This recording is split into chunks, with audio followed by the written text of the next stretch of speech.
जो आवास पिछली बार आवंटित किए गए थे उसमें संख्या भी मैंने बताई थी कि 2711 लोगों को हम जमीन दे सके।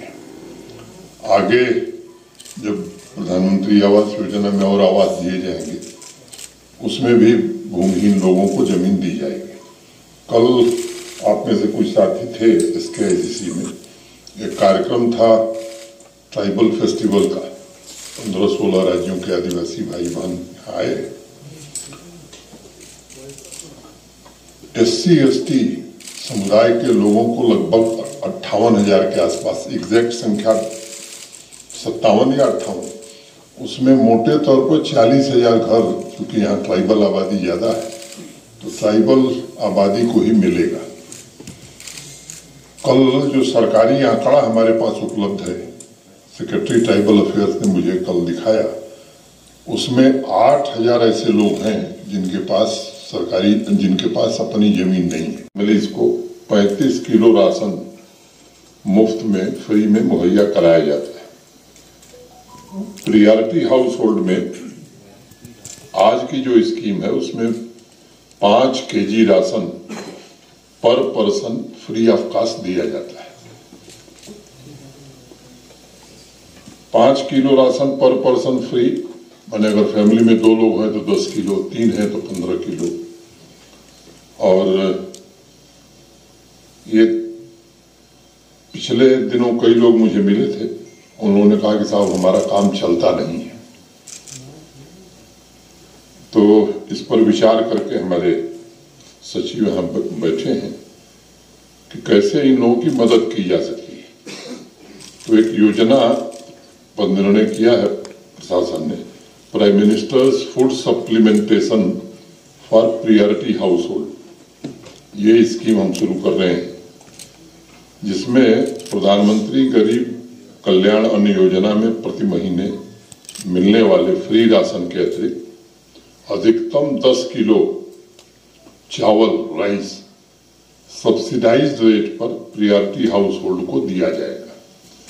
प्रियॉरिटी हाउस होल्ड की कैटेगरी में कुल 14.32 लाख राशन कार्ड धारक हैं और बेनिफिशरीज की संख्या लगभग 57,24,000 है।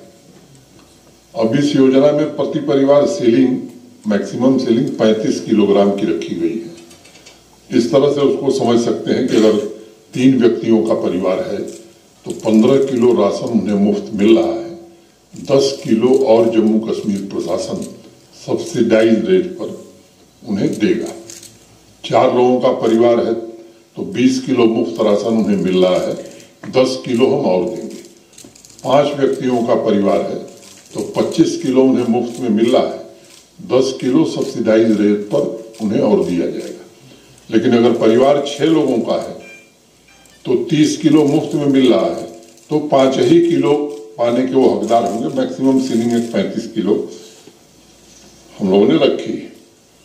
अब आज की तारीख में अतिरिक्त राशन जो ये 10 किलो सेल्स स्कीम डोमेस्टिक के तहत भारत सरकार से ये 34 रुपए प्रति किलो हम खरीदेंगे और 9 रुपए सब्सिडी दे करके 25 रुपए के रेट में ऐसे परिवारों को उपलब्ध कराया जाएगा। मोटे तौर पर लगभग 180 करोड़ रुपए का व्यय इस पर आएगा। एक वर्ष पहले एक स्कीम चलती थी, उसमें 15 रुपए किलो उपलब्ध कराया जाता था ये अन्न। मुझे लगता है कि एक बात इसलिए मैं स्पष्ट करना चाहता हूं कि पहले open market sales scheme domestic के तहत भारत सरकार 20 रुपए प्रति किलो राइस देती थी। ये बात जरा ध्यान देने की है। और 5 रुपए सब्सिडी जम्मू कश्मीर प्रशासन देता था, मैंने 15 रुपए प्रति किलो उपलब्ध कराया जाता था। आज हमने सब्सिडी लगभग दुगनी कर दी है, 5 रुपए से बढ़ाकर 9 रुपए कर दिया है और जो रेट है 34 रुपए किलो है, इसलिए 9 रुपए सब्सिडी देकर के 25 रुपए किलो चावल सबको उपलब्ध कराया जाएगा। कई लोग ये भी प्रश्न कर सकते हैं कि साहब गेहूं क्यों नहीं दे रहे? दो कारण है उसके। एक, चावल की खपत या डिमांड में कहूं यहां ज्यादा है, और दूसरा open market sales scheme domestic में अब वीट उपलब्ध नहीं है। जिस दिन वीट उपलब्ध हो जाएगा तो वीट भी हम, गेहूं भी यहाँ के लोगों को उपलब्ध कराएंगे। तो हर एक पहलू को जांचा परखा गया है, और जैसा मैंने कहा कि गरीब कल्याण को सर्वोच्च प्राथमिकता देते हुए निर्णय लिया गया है। 180 करोड़ रुपए प्रतिवर्ष की धनराशि इस योजना में हम खर्च करने जा रहे हैं, ताकि गरीब परिवारों को खाद्य सुरक्षा और सम्मान के साथ जीने का अवसर मिले। मैंने पहले भी कहा है कि माननीय प्रधानमंत्री जी के नेतृत्व में जितनी नीतियां बनाई गई हैं, उसमें विशेष रूप से इस बात का ध्यान रखा जाता है कि हर गरीब परिवार सम्मान पूर्वक अपना जीवन यापन कर सके, और यही जम्मू कश्मीर प्रशासन की भी सर्वोच्च प्राथमिकता रही है कि एक वंचित परिवार जो बदलाव हो रहा है उसको महसूस ही न करे, बल्कि उसका लाभ उस तक पहुंचे। मुझे पूरा भरोसा है कि prime ministers food supplementation for priority house holds न सिर्फ गरीब परिवारों की अन्न की जरूरतों को पूरा करेगा, बल्कि उन्हें अधिकतम सब्सिडी प्रदान करके हम उनके आर्थिक सुरक्षा कवच को भी मजबूत बनाने में हमें सफलता मिलेगी। मैं ऐसे सभी लाभार्थियों, प्रायोरिटी हाउस होल्ड्स के जो हैं, उनको हृदय से बधाई देता हूं, और आगे भी इस तरह के निर्णय जम्मू कश्मीर प्रशासन लोगों के हित में लेता रहेगा। तो मोटे तौर पर आज का विषय यही था। 2 लाइन का के बाद खत्म करूं ताकि आपको अवसर मिले। सलीका ही नहीं शायद उसे महसूस करने का, सलीका ही नहीं शायद उसे महसूस करने का, जो कहता है खुदा है तो नजर आना जरूरी है। उड़ान वालों उड़ानों पे वक्त भारी है, उड़ान वालों उड़ानों पे वक्त भारी है, परों की अब के नहीं हौसलों की बारी है। दुआ करो कि सलामत रहे मेरी हिम्मत, दुआ करो कि सलामत रहे मेरी हिम्मत। ये एक चिराग कई आंधियों पर भारी है, ये एक चिराग कई आंधियों पर भारी है। धन्यवाद। तो अब प्रश्न ये है कि यूथ का एक बहुत बड़ा सवाल है JKSSB को लेके कि डिले इन रिक्रूटमेंट हो रहा है, और पिछले 2-3 सालों से उन्होंने अप्लाई करके रखा है, अभी तक जो है उनके एग्जाम्स नहीं हुए, कहीं ना कहीं डिले हो रहा है। Number 1 sir. नंबर 2 क्वेश्चन मेरा है टेक्सटाइल डिजाइनिंग को लेकर। उसमें सप्लीमेंट मत कीजिए, एक सप्लीमेंट स्कीम हमने घोषित कर दिया, बैठिए उसका उत्तर मैं दे देता हूँ। Thank you sir. ये सच है कि पिछले कुछ महीनों से SSB के रिक्रूटमेंट बंद है, लेकिन ये सच नहीं है कि 2-3 वर्षों में नियुक्तियां नहीं हुई हैं। आपकी लोगों की जानकारी के लिए 28,000 से ज्यादा सरकारी पद पिछले 3 वर्षों में भरे गए। सब इंस्पेक्टर के एग्जाम हुए थे, उसमें कुछ लोगों ने सवाल उठाया कि ये एग्जाम ट्रांसपेरेंट ढंग से नहीं हुए। हमने एक जांच समिति बनाई थी अतिरिक्त मुख्य सचिव गृह की अध्यक्षता में, और उस जांच में प्राइमरी रूप से बात आई कि नहीं, जो आरोप लग रहा है वो सही है। फिर CBI को रेफर कर दिया गया था। आप सब लोग रोज अखबारों में पढ़ रहे, कई लोग गिरफ्तार हुए, कार्रवाई जो हो रही वो हो रही है। और उस समय जो एजेंसी एग्जाम करा रही थी उसको टर्मिनेट कर दिया गया था। प्रक्रिया फिर से शुरू हो, इसकी अविलंब कोशिश की गई। TCS को कांटेक्ट किया गया कि TCS एग्जाम करावे, लेकिन उस समय TCS पर कैंडिडेट एग्जाम कराने का जो उनका चार्ज था वो 600 रुपए से ज्यादा था। उनसे काफी निगोशिएशन किया गया, लेकिन उन्होंने रेट नहीं कम किया। फिर टेंडर प्रक्रिया में जम्मू कश्मीर SSB गई, और ट्रांसपेरेंट ढंग से टेंडर के बाद एप्टेक नाम की एक कंपनी को टेंडर दिया गया। 3 एग्जाम उन्होंने कराए हैं, उसमें से 2 के रिजल्ट निकल गए, ज्वाइन कर लिए। एक एग्जाम जब हो रहा था, कुछ लोगों ने प्रश्न चिन्ह खड़े किए, अनेक राजनीतिक लोगों के भी बयान आए। मैंने निजी तौर पर उस कंपनी के शीर्ष लोगों को बुला करके बातचीत की।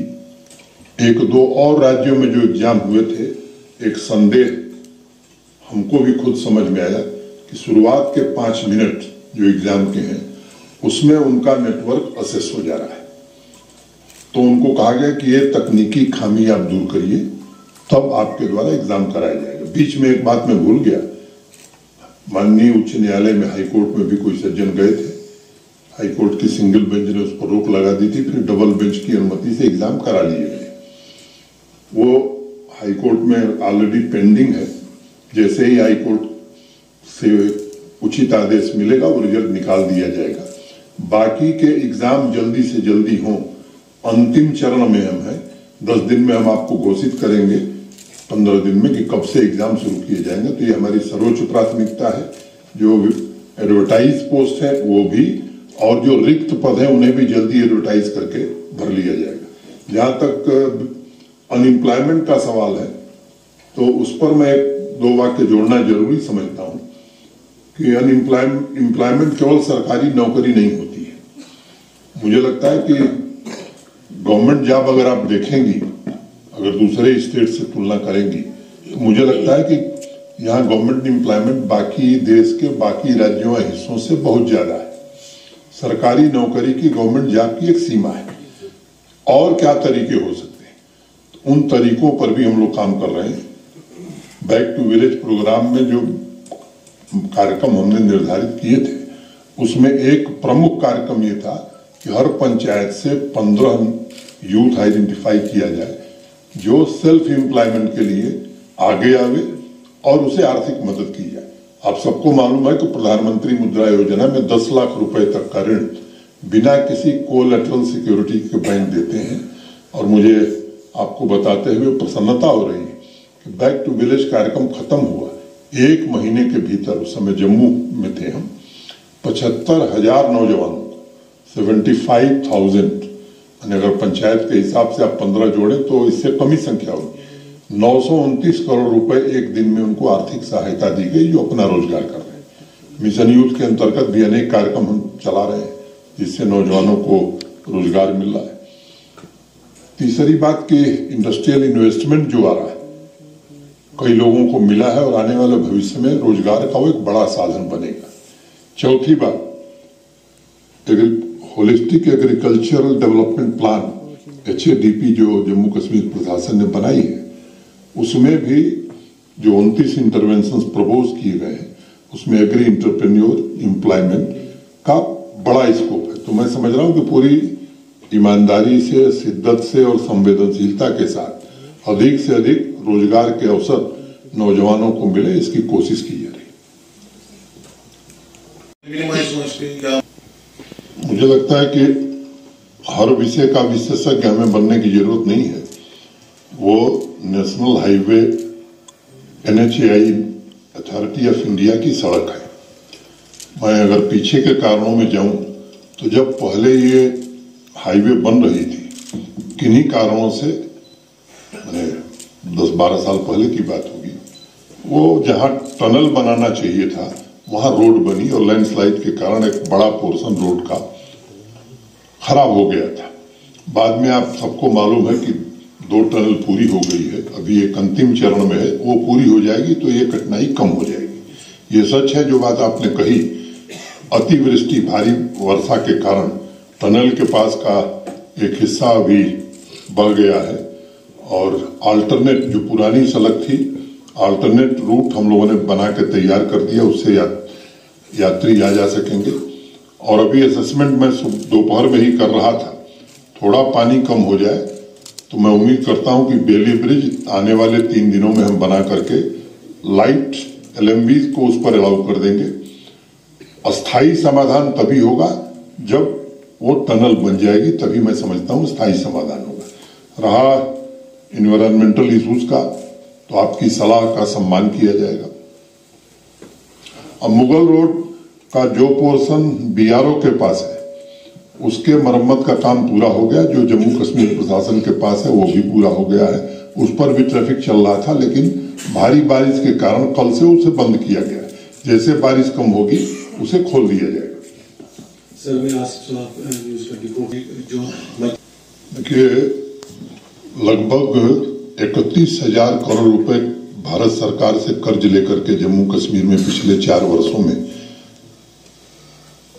बिजली लोगों को दी गई है। अब ये व्यवस्था लंबे समय तक नहीं चल सकती है।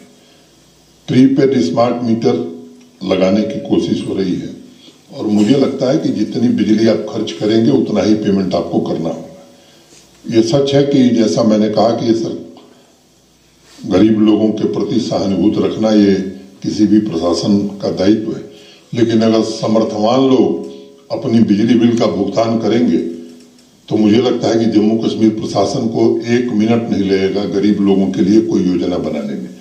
लेकिन अभी जो लॉसेस हैं, अगर लॉसेस नहीं पूरे होंगे तो बिजली हमको चाहिए 24 घंटे, भुगतान हम नहीं करेंगे तो ये दोनों व्यवस्था कैसे चल सकती है। कम से कम जो सक्षम है, समर्थवान है और बुद्धिमान लोग हैं, मैं समझता हूं कि उनको इस बात पर माहौल भी बनाना चाहिए और सहयोग भी करना चाहिए। मैं किसी की बात पर टिप्पणी करने के लिए यहां नहीं हूं। जो लिस्ट बनी है सेंसस 2011 में हुआ था, जो लिस्ट बनी दोबारा 2018 में हुई। तो अब रात को अगर किसी को सूर्य दिखाई पड़ रहा है तो उसका इलाज मेरे पास नहीं, उसे डॉक्टर से मिलना चाहिए। मतलब आजाद साहब को डॉक्टर से मिलना नहीं, मैं आजाद साहब के लिए मेरे मन में बहुत सम्मान है, बहुत सेंसिबल राजनेता है और उनके लिए मैं कोई सी बात, मैंने जिसको भी अगर दिन में तारा दिखाई पड़े तो उसको क्या कहेंगे। अभी तो कुछ लोगों में फ्लड लाइक सिचुएशन पैदा हुई है। यात्रा कल से ही बंद कर दी गई है और वो यात्रा ऐसे मौसम में हो भी नहीं सकती है। वेदर ठीक होगा तभी यात्रा शुरू कराई जाएगी। लोगों की सुरक्षा और जान माल ये सर्वोच्च प्राथमिकता होनी चाहिए। जैसे मौसम ठीक होगा, यात्रा के प्रबंध पूरी तरह से ठीक है और सुबह और रात दोनों समय रिव्यू होता है तो घंटे घंटे पर रिपोर्ट ली जाती है। उम्मीद हम करते हैं कि मौसम कल से ठीक होना चाहिए, क्योंकि ये तो प्रेडिक्शन मौसम विभाग करता है। मैं आप लोगों के सहयोग से प्रेडिक्शन कर रहा हूं कि कल से ठीक होना चाहिए। तो हम सब लोग ईश्वर से प्रार्थना करें कि यात्रा शुरू हो और अच्छे ढंग से चले। Thank you.